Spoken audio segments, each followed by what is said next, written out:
1 in 64 kids have autism, according to the Centers for Disease Control and Prevention. This month is nationally recognized as a time to bring awareness to this disorder and those living with it. KNWA's Clarissa Bustamante is live in studio with the story of one adult who's not just living, but thriving with autism. Clarissa. Jennifer, most people are diagnosed with autism when they're children, but it's not something that goes away with age. 26-year-old Robert Bell has been living on the spectrum since he was 9 and has since turned his diagnosis into something that helps him champion others with special needs. I was a single mom, but I was so determined that he was not going to be another statistic. He was going to make it. Life for 26-year-old Robert Bell has had its fair share of ups and downs. After being diagnosed with Asperger's at age 9, he was taken under the wing of Arkansas Support Network, an organization that champions people with disabilities. I've went through a couple of rough patches in my life, and there have been a couple of people in ASN who have, it really wasn't in their job in any way, shape, or form, but they've been there for me, and they were there for me when I really needed it the most. Robert lives a happy life, but it doesn't come without its difficulties. If I had to, pick out one of the things that impacts my life the most about Asperger's, it's probably my sensory input issues. When Robert was younger, his mom had to brush his legs every night until he got used to the texture of jeans. But it's not just textures that make people on the autism spectrum tick.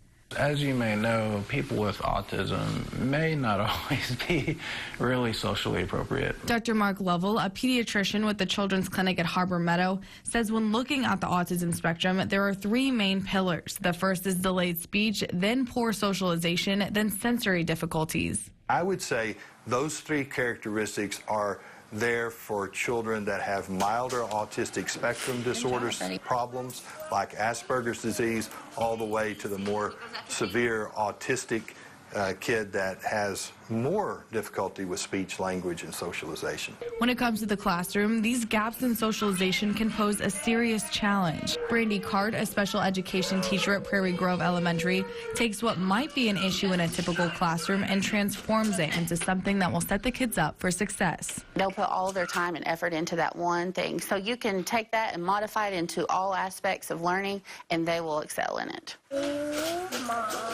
But learning in a classroom and socializing with other kids are 2 different things.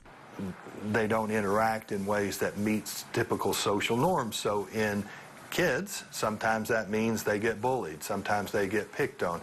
Other times it just means they have a really hard time connecting. The other students become aware that not everyone's the same. Robert knows firsthand what it's like to have a tough time in school. So now he's using the Arkansas Support Network to help others overcome their obstacles.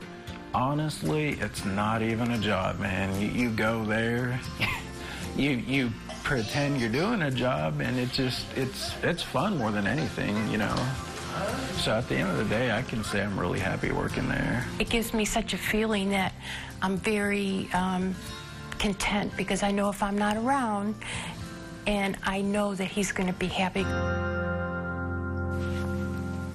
Well, autism doesn't just have one form. It can range anywhere from delayed speech to sensory difficulties. Head to our website. That's nwahomepage.com. There you can find a more detailed view of the autism spectrum and what constitutes being on it. In studio, Clarissa Bustamante, KNWA Northwest Arkansas News.